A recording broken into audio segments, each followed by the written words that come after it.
reception honoring President Rodney Bennett happens on campus. USM's Pride of Mississippi Marching Band has its preview day in anticipation of the big games this weekend.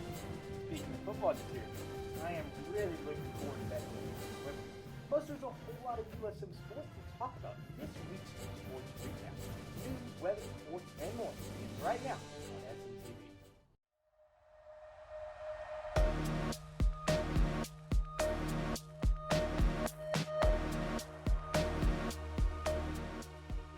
From the Chuck Scarborough Television Studio on the campus of the University of Southern Mississippi, this is SMTV News. News you can use.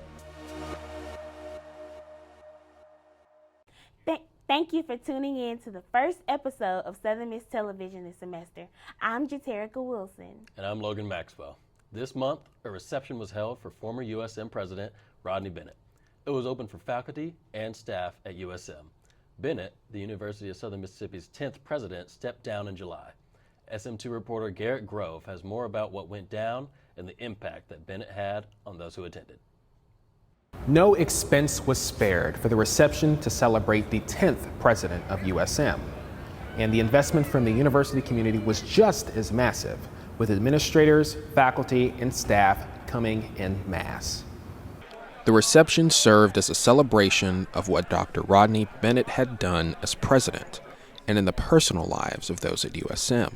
There's the research designations, there's the increase in funding, and there's leading the university through weather disasters and COVID. He actually became ordained so that he could marry my daughter. So we're very close. Throughout the afternoon, Bennett absorbed the energy of the room and those within it. Despite that, this was a bittersweet event for Bennett. And I was especially pleased with the turnout of people who came to wish Mrs. Bennett and me well as we sort of transition into the next journey of our professional careers. As the former president leaves USM to pursue other things, many, like USM President Joseph Paul, believe Bennett left USM better than he found it. And that legacy will only grow as the university, its students, faculty, staff, and alumni reap the benefit of your leadership accomplishments well out into a very bright Southern Miss future. Well done, my friend. Well done. Garrett Grove, SM2 News.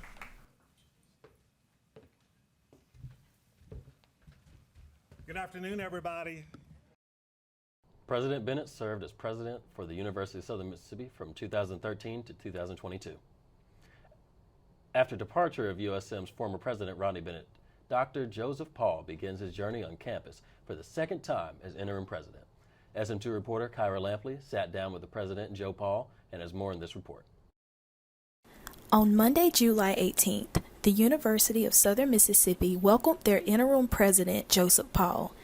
A retiree of the university, Paul has held several positions over the years.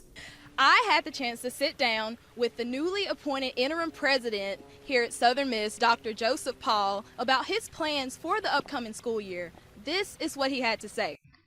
I think the number one thing that I can impact in a semester or year is student recruitment.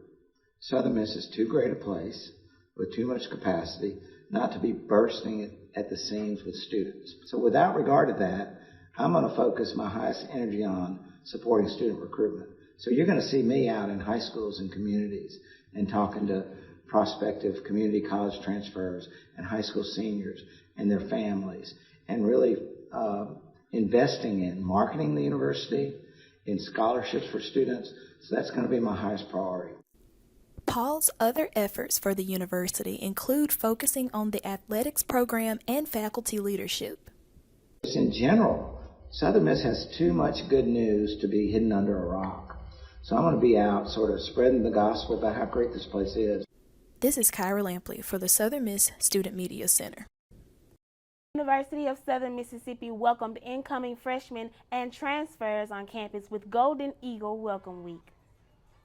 The campus-wide Hop Social started off this exciting week. It was hosted by the National Pan-Hellenic Council. Late night at the Pan was hosted by Campus Recreation. It featured cycling, basketball, rock climbing, getting pictures with the dinosaur, and dodgeball.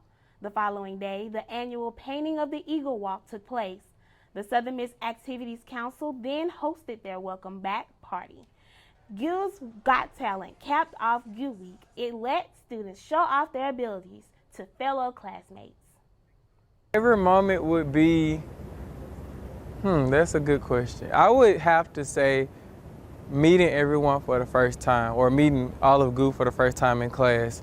The first day was kind of rocky because everybody was very talkative and we were still trying to learn each other, but I just feel like I made very great connections that first year, or not first year, but first day of class, that it caused me to out-branch myself more to speak to everyone. And now when I see everybody on campus, it's always a good memory that I have with each and everybody. This past week, the National Panhellenic Council, NPHC, hosted their own welcome week for all students at the University of Southern Mississippi.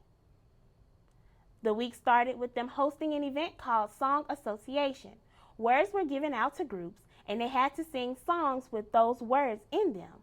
After that event, the Welcome Back Showcase was full of display. The Joe Paul Student Theater was packed. Students who were interested in specific chapters were able to have their questions answered in the annual Fall Informational.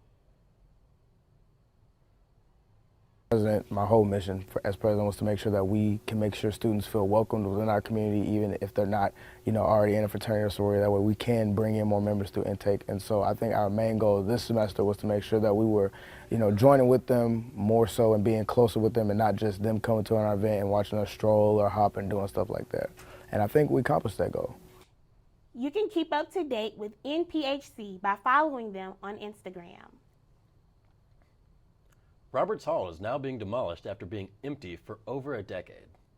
The roughly 11-week demolition process began August 15th. The former residence hall is expected to be a no more by November. Until then, the use of machinery will impact people and cars traveling on the Eagle Walk and other areas nearby. The demolition area has been marked off with a construction fence for safety. When we were going through and looking at our different projects, we found an opportunity to tear down Roberts Hall in conjunction with the criminal justice project. The dormitory, built in 1968, has laid dormant since 2010. When you're at the Rock, USM football is the main attraction. However, USM's Pride of Mississippi marching band is a close second. On Friday, the band, the Color Guard, and the Dixie Darlings had their Pride Preview Day. It all happened at Southern Station on campus. Well over 100 people were at the event on Friday evening.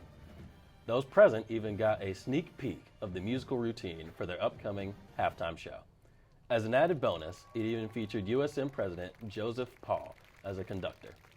The Pride of Mississippi has been a USM staple since 1920 and has over 300 members. Coming up next, we have two big stories in our flash news briefing. And a lot is happening in the realm of U.S. sports. Nathan Lee has everything you need to know in this week's installment of the SMTV Sports Recap. But before then, let's take a quick look at the weather.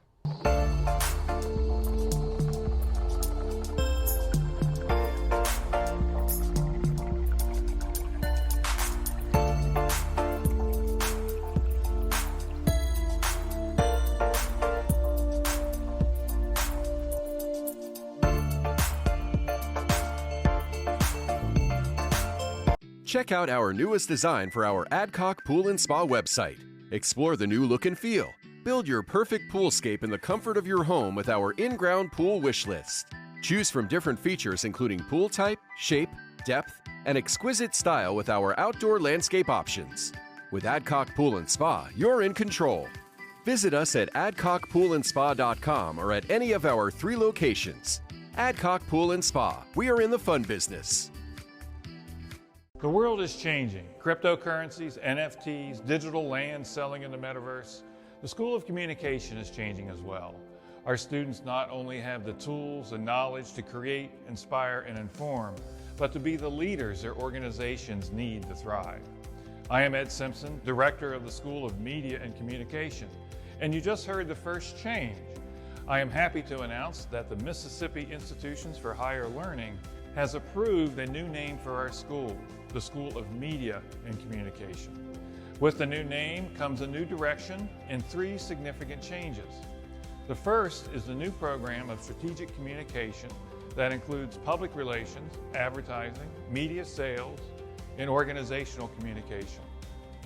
The second is digital journalism. This initiative created 2 tracks, broadcast journalism and multimedia journalism. The final change is the addition of digital skills to our traditional communication studies program. We still focus on the foundational elements of human interaction, but we now include how the digital world has affected the way humans make decisions and how they understand what they see around them.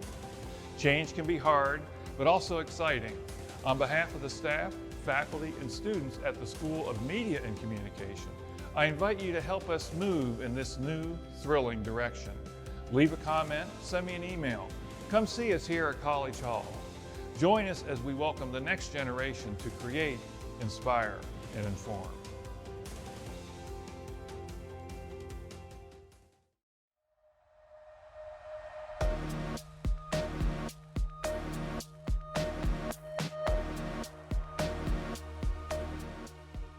From the Chuck Scarborough Television Studio on the campus of the University of Southern Mississippi, this is SMTV News. News you can use.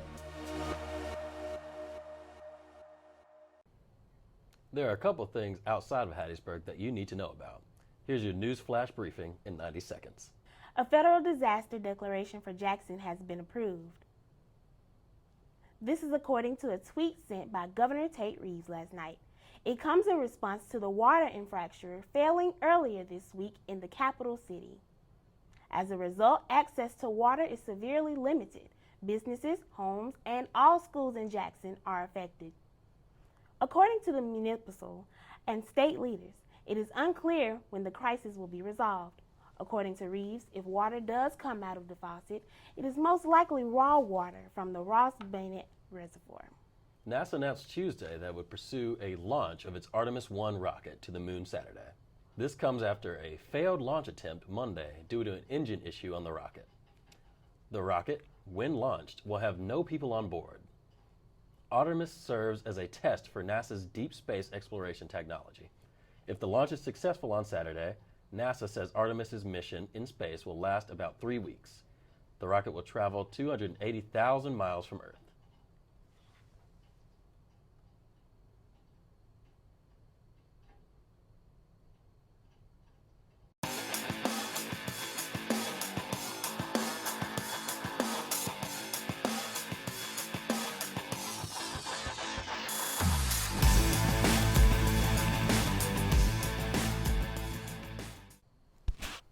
Back to the SMTV Sports Recap.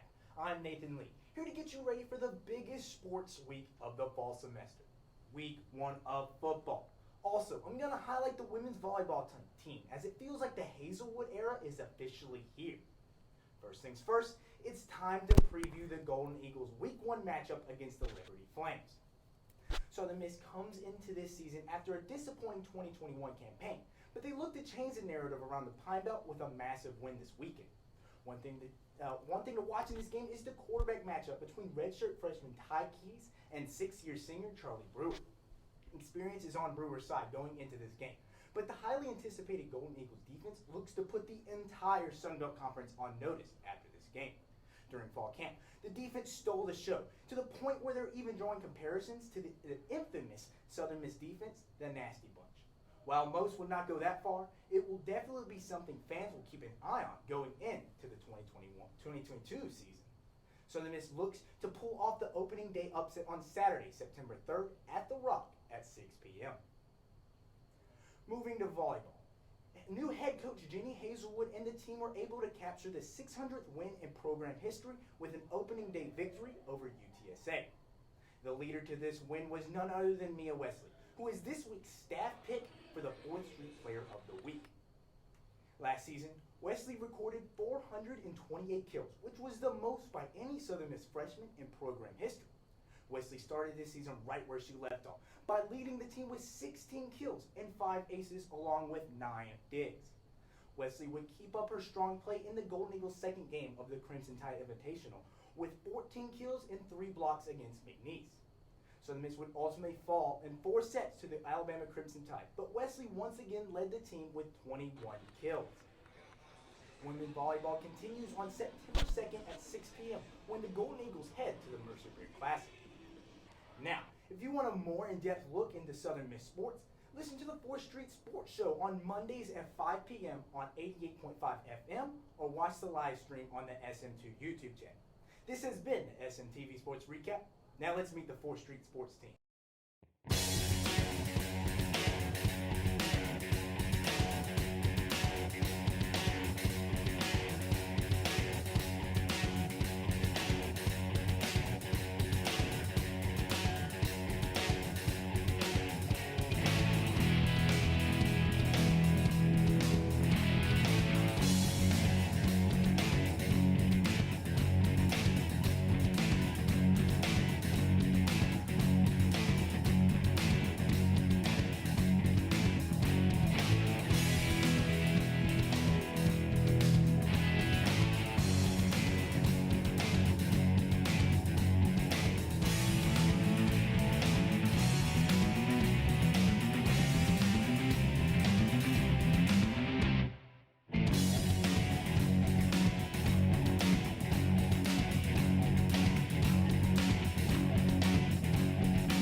Thanks, Nathan.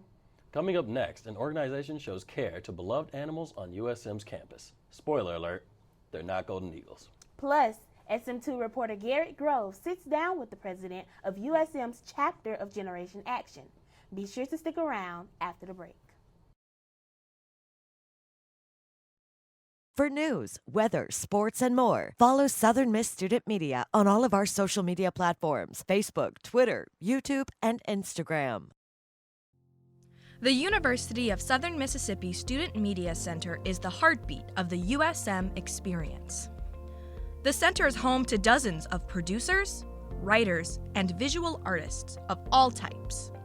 In addition to news, entertainment, sports, music, and other programming, the center hosts a vibrant strategic communication division. It's made up of teams working on social media, advertising sales, graphics, and more.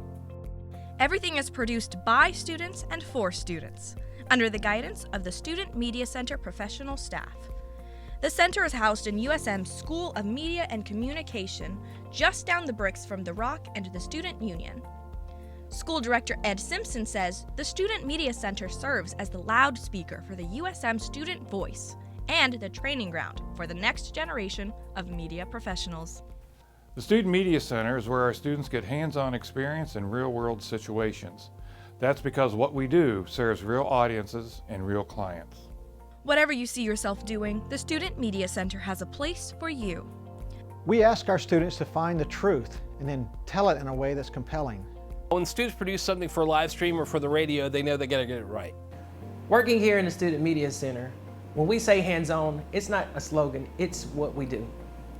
The Student Media Center is the voice of the Golden Eagles and home to the next generation of truth tellers, storytellers, and all those with the energy and desire to express their hearts in the fields they've chosen.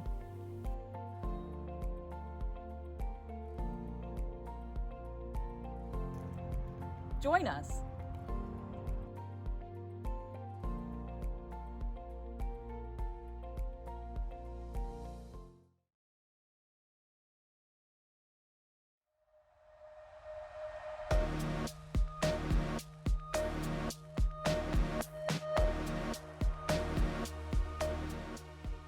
From the Chuck Scarborough Television Studio on the campus of the University of Southern Mississippi, this is SMTV News. News you can use. USM is not only home to golden eagles, but feral cats. The Feral Cat Society makes them feel right at home. SM2 reporter Brooke Parker has more in this unique report. An entire cat family was found living inside a wall at the Math Zone this summer. Sarah Butt had become friendly with the cat she named Pip before she noticed something was different about Pip. So I found Mom a couple months ago before she was pregnant, and she was really friendly, so I started just like stopping by to visit her. And then on one visit I was like, girl, are you getting fat or are you pregnant? And then over the next couple of weeks it became very apparent that she was pregnant. Sarah Butt reached out to Jennifer Lewis, a member of the USM Feral Cat Society. The Feral Cat Society is made up of faculty and volunteers who tend to the campus cats. This society provides food, water, and vet care when necessary. This vet care includes spaying and neutering to prevent more kittens on campus and control the cat population. Really is to get everyone fixed because they can coexist here fine. We just need to make sure we don't have additional populations of kittens because we are close to several major thoroughfares and we don't want the kittens to get out in those and get hurt. With time, Sarah Butt and the Feral Cat Society were eventually able to trap the 4 kittens with their mom, who are now being fostered by Sarah Butt until they eventually find their forever homes. Brooke Parker, SM2 News.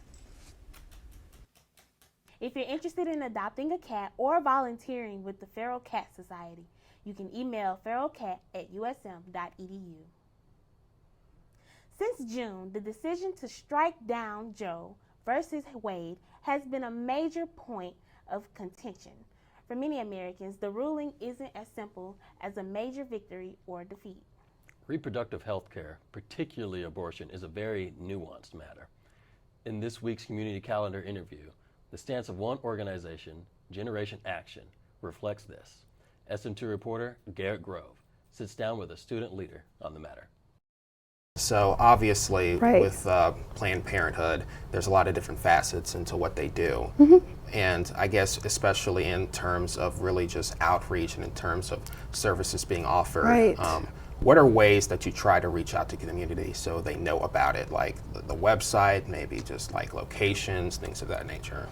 Right. I will say Generation Action is a little bit different than Planned Parenthood, but it's all through the same. So on campus for students, what we provide just resources, letting people know that we can take you to Planned Parenthood, we can give you a safe space, we can give you pads and tampons, we can give you condoms, we can give you education, we can give you so much.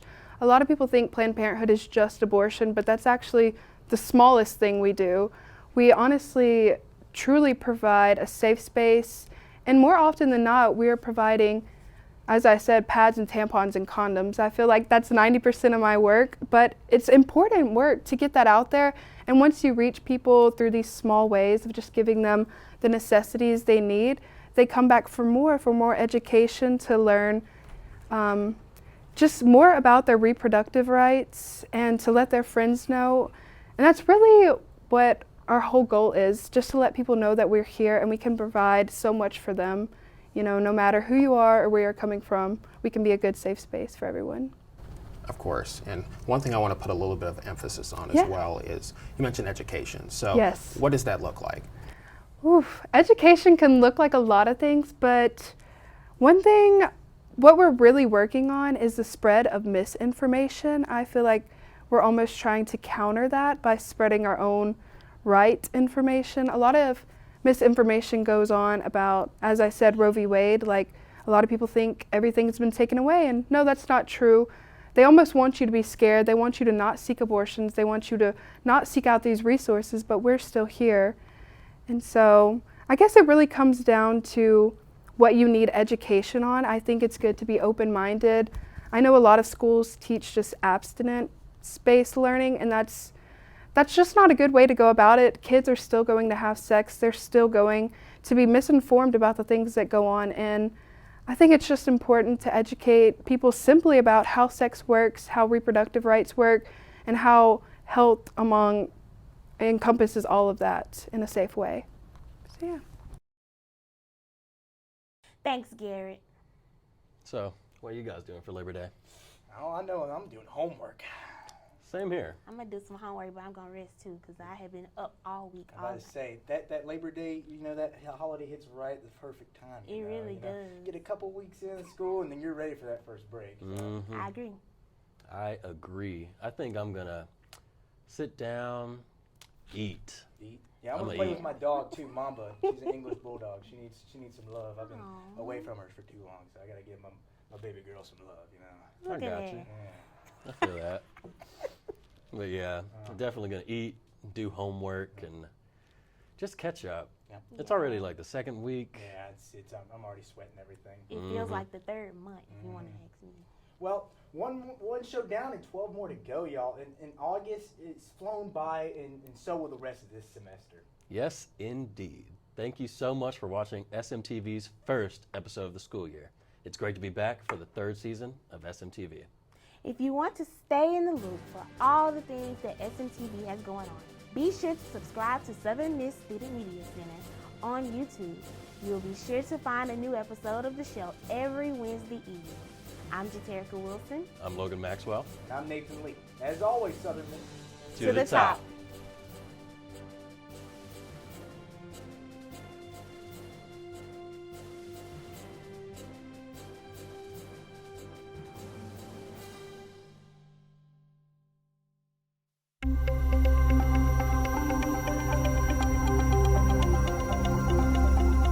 Looking for the latest SMTV News episode? Find us and subscribe to our YouTube channel at Southern Miss Student Media. Listen to Southern Miss Today, Monday through Thursday on WUSM. Get all of your local, regional, and national news, weather, sports, and more on Southern Miss Today, news you can use. If you would like to advertise with Southern Miss Student Media, give us a call today at 601-266-4258 or reach out to Justin Martin at wilbur.martin@usm.edu.